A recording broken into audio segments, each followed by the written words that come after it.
সেরকম আমাদের এই জীবনে চলতে গেলে কিন্তু মায়েদের ভিতটা সব থেকে আসল হওয়া দরকার, শক্ত হওয়া দরকার।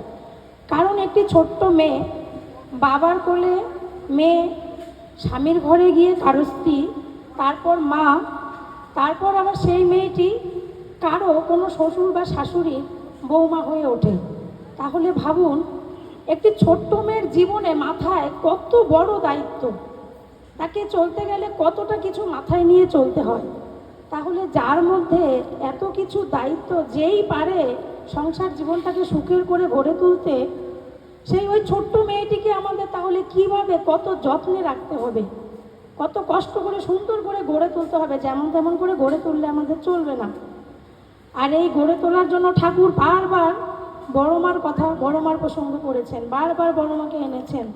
ঠাকুর বলেছেন যে আমি যদি মেয়ে হতাম তাহলে জানিস আমি বড় মার মতনই হতাম। সুতরাং ওই ছোট্ট মেয়েটিকে আমাদের এমনভাবে গড়ে তুলতে হবে যাতে আমাদের জীবনটা সুন্দর হয়ে ওঠে। কারণ ওকে যেমন তেমন করে গড়ে তুললে তো চলবে না।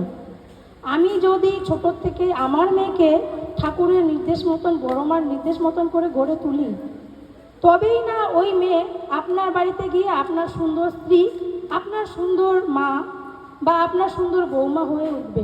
আবার আপনি যদি আপনার মেয়েটাকে ঠাকুরের মতে, বড় মার মতন করে সুন্দর করে গড়ে তোলেন, তবে আপনার মেয়েটি আবার আমার বাড়িতে আসে আমার সুন্দর বৌমা বা আমার বাড়ির সুন্দর স্ত্রী কারো বা আমার বাড়ির কারো সুন্দর মা হয়ে উঠবে।